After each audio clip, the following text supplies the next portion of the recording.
Appreciate it. All right. Good afternoon, everybody. I really appreciate everyone jumping on. We'll go ahead and get started. Again, I have everyone muted, but for now, if you have any questions, we do have a Q&A. If you want to go ahead and throw anything in there, if you have any issues, go ahead and write it there. Misty, I can see that. Otherwise, use the raise hand function. I thought just for the sake of time and everyone's energy, we would just go ahead and do a quick presentation. I'll try to address some questions we've received through that presentation to kind of clarify, and then at the end, just open it up for questions from anybody. And if you have a question, again, just either go ahead and put it in the chat or raise your hand and we'll unmute you. You can ask it and we can have the conversation. There's only about 5 or 6 of you in the chat, so a pretty small group, but hopefully that'll make it a little easier to kind of get to everybody and their questions, and probably won't need the whole 2 hours. So with that, thank you for coming. My name is Matt Stewart, the real estate director. With me is Misty Driggers, also with the real estate department. So we're both on today to sort of talk about the RFP for the Southeast 9th Street parcel. Just a reminder on the timeline, this went live on December 15th. We're here today at the pre-proposal conference. Our deadline for any clarifications or questions is next Wednesday, January 17th. We'll have formal responses to all those posted on the webpage by January 24th. We've received some so far. We'll try to get a draft up before next week, just so there's, if we're not having repeat questions, or if we've already answered them, you don't have to feel obligated. But please submit those in writing to our real estate at Bend, Oregon email address. That's where all the formal writing should go, and we'll be able to see them and get back to people in a timely manner. And then proposals are ultimately due at the end of January, the 31st at 4 p.m. The hard copies can be delivered here to City Hall, or electronic copies can be emailed to our real estate shared email address I gave earlier. If you're asking what we prefer, electronic copy is probably best. We'll make that a little easier for us to process here and distribute. But if you have a hard copy you'd like us to see and share with council, that is always okay, and we'll take those too.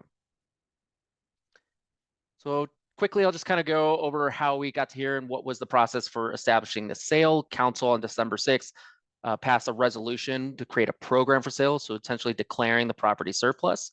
This was stated to go through a request for proposal method. The consideration and price that could include both monetarily, it can be an exchange of real property. It can also be other valuable considerations. So that can be really what we're looking at is how does this benefit the city of Bend? And then any acceptable offer staff will review to make sure it meets the compliance of the RFP. We'll then review those proposals with council in an executive session. So that's a closed door session. Council will be reviewing all proposals and making a final decision. So there is no necessary scoring. We do have the evaluation criteria that we place in the RFP to kind of give some example, but there is no scoring sheet or scoring matrix. Council will have full authority to review these and decide how they like to proceed based on the merits of the proposal themselves. So just a brief overview of what that evaluation is. We're looking at the ability of the applicant to proceed, how that applicant's structured in their staffing, again, what that compensation and financial capacity is, the expediency. So obviously part of trying to move this land onto the market quickly is to help our housing crisis and sort of move that forward in an expeditious manner the best way we can. Design and layout. So what is it you're looking to do for the property? What are some of the on-site amenities? What are some of those beneficial amenities that could be considered part of a community benefit? And then also, how does this really fit in with the adjacent uses to the north, south, east, and west? So again, this is kind of what we'll be looking at as we evaluate the proposals and how that kind of meets, but not being scored generally. So the property itself is 2 parcels. It's about 3.4 acres in size. You do note that the BPRD, or Bend Park and Recreation, the Joiner Trail, does pass through the property. There is not an existing easement today for the Joiner Trail. We opted not to go forward with parks to establish an easement, but rather allow the proposer developer to sort of work in the trail into any future design or proposal for that layout. It is part of our TSP, so it is on our TSP map. So as you go through the planning and site plan review with our Community and Economic Development Department, as you go through site plan review, you will have to have park comments and review, and that play into the actual design and site plan review itself. So from our standpoint, that box will be checked and an easement isn't necessary, but this would allow some flexibility to rework the trail and the alignment possibly into the design to perhaps maximize the site and the density, and also allow how that can play kind of a community benefit role for that development itself. The zoning of the site is RS and IG. There is that small portion on the south, I think it's about 60 to 40 feet of the southern parcel is within the IG, and we recognize that that doesn't necessarily allow for the housing uses, but it could be something that may be part of the driveway where the actual use is not necessarily on top of it. And the rest of the site is zoned RS. Questions have come up about the utilities. I just do want to note, we didn't really specifically highlight this in the RFP, but there is a sewer line that does cut through the site. I have that sort of highlighted here. So that would need to be incorporated in a site plan. And then we have sewer and water out on Southeast 9th Street. As far as we're concerned, you will be able to tie into those. What that looks like and how it is really dependent on what the proposal and what the use of the site ultimately is going to be, how many units, the density, et cetera. So any kind of like, how are we supposed to do that? Or are there any changes to the infrastructure that would need to go through our sewer and water analysis, through our community development department with our engineers and planning staff, told them to decide that. You will have the opportunity to do that if you are the selected proposer. Obviously, any purchase sale agreement, we will have a due diligence period that would allow, to be able to go through a site, a pre-application or any other sort of work to sort of vet the property further. The uniqueness of this site is the council has elected to place a covenant or use restriction on the property. The idea here is we'll limit the site to rental and owner occupied housing. That doesn't just mean affordable housing, that can be any type of housing that plays into that. We will hold off on really installing this covenant until we get to the sale. So when we actually go through the closing document itself, we'll record that as part of, along with the deed with the sale. So again, on the right-hand side, just kind of a list of all those uses of what we consider to be housing. So rental and owner-occupied housing related to single unit detached dwellings, accessory dwelling units, manufactured, townhomes, duplex, triplex, all the way to the new single room occupancy that was recently adopted into our code. And just some of you might be familiar with our kind of housing continuum slide. We often show as what does that really mean? And this kind of just shows the different types of housing that we would see as an option for the site. So going all the way from market home ownership to transition line, that would all be eligible under the use on this property. So with that, I'm happy to open it up to any questions. Again, we are recording this meeting, so we will post the summary of this meeting up on to the website. So there'll be a video recording should you ever need to look back, and we will put these slides here in the PDF and post those as well. So you'll have reference to that as well on the website. So I appreciate everyone attending. I know that wasn't the longest, but if you have any questions for me or like any further details, happy to chat now if you'd like to raise your hand or enter them in the Q&A. Otherwise, Clayton, let me unmute you. Great. Can you hear me? Yes. How you doing? So a couple that would be nice to discuss. I think I'm going off of what I've already sent in earlier this week, but yeah, I want to talk through zoning. I think for what we're looking at proposing is going to be way denser than the current RS zoning, and want to see what the city's position is in terms of supporting an upzoning request, especially in light of, we're looking at building, restricted affordable. And then, yeah, just the real estate department's position on that. Yeah, we don't have a position today, but so please include that in your proposal, and that'll be something that we'll review with council as they're reviewing the proposals. Are they supportive of a rezone application? I don't think we would be supportive of it being a city initiated rezone application. It would probably be on the developer, but the city could also say we acknowledge and we're working that as part of our deal to support that application. But that cost is probably going to be we'd be asking the proposer to absorb the cost, anything with that kind of rezone effort at this time. Okay. And is there precedent for RS zone city properties being able to be upzoned for affordable housing? That's a good question. I'll have to probably go back and look. I mean, oftentimes we seem to be, I feel like there is, as we go into RM or even RH, I feel like if I talked with Lynn and Rachel. They're going to tell me we've done that. Okay. I know we've done a lot of PF, going the other direction with PF property. I just can't Mhm. remember anything coming up from the RS. Especially since as the rules have changed over the last few years, allowing duplex, triplex, quadplex. I think that has we haven't had as much interest in that kind of upzone. Okay. Yeah, understood. Yeah, if y'all do have any past efforts you can Sure. cite in a response there, that would be much appreciated. Absolutely. And then my other question is just around some of the existing deeds that are showing up on title. And Yeah, then, I know that there's a little bit of encroachment by at least one property that I'm aware of, if not, one or two more. Can you talk through any efforts or kind of further info y'all might have? sure. So I think, yeah, you actually highlight, and I couldn't remember, I think the two deeds they're just on there and we need to rectify them. I have that into our legal team. And I thought we had discussed before we went on that we were able to take those off pretty easily. So I don't think those deeds have any impact. It may not be something we rectify before the end of the proposal process. It'd probably be something we handle in the due diligence as a title objection, and we just rectify it as part of our closing.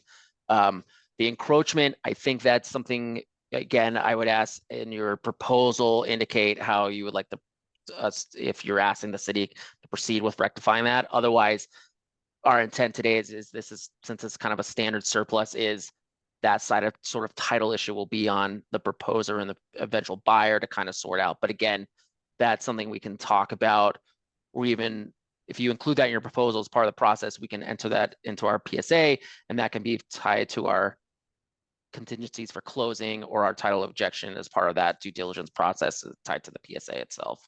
Okay. Yeah. Yeah. Because that would, at least the deeds would for sure Sure. Yeah. hold up a closing, and potentially I've had, treehouse encroachments hold up a Yeah. closing before too. So we'll note that. And I know you brought up the gas line. CNG has reached out to us, so we're talking with them. They are Okay. doing a new gas line project over there. It's a new mast that's running essentially parallel to that. So we're working with them. I don't have a formal answer of like we're gonna do it yet. I think but so it might be a timing thing, but I don't think we'll have that remedied as well. I think it appears it kind of bounced around different documents and now kind of got lost and was never officially recorded. So we're working with CNG on that, but I Okay. think Yeah. it'll end up matching the easement that exists sort of on the east, sort of dead ends where Mhm. that hitch is in Alden, and some reason it just didn't carry over. So Yeah. I think it'll end up mimicking that. Right. And from what I learned from the CNG folks, it does sound like their line upgrade, going for installing their new 12-inch Yeah, main is going to be sometime over the next year or two, right. depending on permitting and approvals timeline. So, Yep. well, I got a couple more smaller questions, but I'll go ahead and yield it over to anybody else. I don't see any other hands up, but if anyone wants to throw a hand up, otherwise I will let Clayton continue. Seeing none, go ahead. Okay. Alden Avenue, is there plans to vacate that right of way or discharge that, property in a later effort down the road?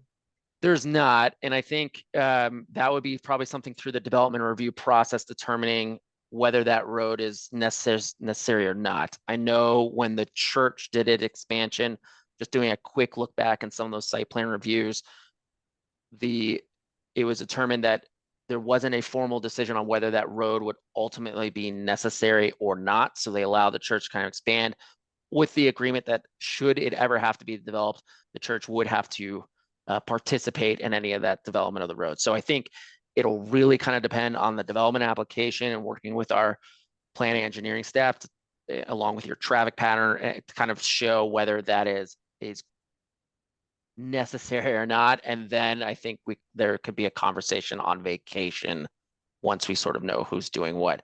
So if your ask is the city initiating the vacation, I think today the answer is no. Based on your proposal, that could change. Again, I think it would be the vacation would be very much tied to the proposer and what's being proposed and how that impacts through their development review process. Okay. Gotcha. And what communication, if any, have been had with either the high school in light of their expansion and then also Bear Creek Elementary? Have any concerns or questions been raised by those folks towards y'all? No, I mean, we talked to them early on. Their concerns, they just want to make sure the Coiner Trail it continues. And I think that's the same thing with Park. Yep. So both were just, as long as that continues to meet and provides the benefit it does, we are supportive of this kind of, new housing development here on the site. So both those recognize that that's an active cut through for a lot of pedestrians and activity, and that's really what they'd like to see. So again, we batted back and forth. We didn't want to install an easement that then would have to be negotiated later. I think there's opportunity there for kind of how to reroute that in an effective manner, and not, run across driveways or things like that in the future that can benefit. Yeah, no, I appreciate that. I think that's really smart to not lock it down in light of, what might get built there and working on site plans. So right. I know there's one other question rattling around in my head, but I can't think of it at the moment. I know Matt, you guys asked about power lines. We have not. I think, again, depending on your conversation with whatever your plan is and what you're proposing, that'll be a conversation. Again, those are the kind of costs in this situation we're looking for the proposer developer to absorb if there's any need for undergrounding. So again, I would just factor those for the group. If you're seeing any large infrastructure costs coming, go ahead and note that in your proposals, have that and demonstrate how that affects your end compensation value for the property. That, having that sort of background story helps us kind of finally make that determination of value at the end. Yeah, understood. And on that note, access onto especially 9th Street, just with transportation and public works, if there would be generally amenable to site access onto 9th, either through a property's own curb cut or a shared access with the church. Originally we were thinking, to be honest, when we were first kind of planning this out, we thought someone would have a drive alley type access right there where Glenwood is, kind of line up from there. So that was kind of our initial anticipation. I think if there's going to be a future shared access to 9th, that's probably, I think we're always on board with shared access. The less driveways, the better. Again, I think it's just what is the intensity of your development? And then, is it a full commercial drive, or is it can we do a lower key sort of access point? But I think initially we were kind of playing around with not necessarily a full right of way, but a private alley, 15 to 20 feet wide, could be something off of Glenwood, and access on it in line with Glenwood, I should say. Right. That was initially our thought. Just across the street from 9th, winding up with Glenwood. I think that, yes, that would probably, Gotcha. ideally, that's what, again, that was just us high level spitballing. But I think as I'm kind of catching, like, should there be a vacation of Alden, and this all kind of ties together, is there probably a future? There's probably a conversation to be had. Okay. We just need a lot more people in the room and better understanding the proposal. Yeah, understand. Yeah, I think I'd just taken the temperature there. If anybody said over my dead body. Yeah, no, I don't think so. That doesn't sound like the case. No, I haven't heard anything that. No. Okay. Like, most of the question we have is people wanting to go back to 10th Street and I don't think anyone really wants to do that. I think we'd rather have it go out to 9th.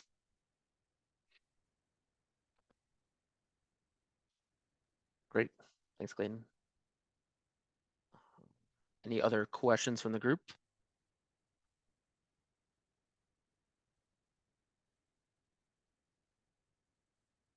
Seeing and hearing none. I appreciate everyone's time today. Someone turned around. Matt, do you have a question? Yeah. Just wanted to say thank you for your time. Oh, absolutely. Thank you. Appreciate you. Feel free to reach out myself or the general email box. We're happy to answer any questions. Again, if you put them all in writing and send them to us, then we'll be able to post that and make sure that's up and at them. And thank you all for joining, and look forward to seeing everyone's proposal.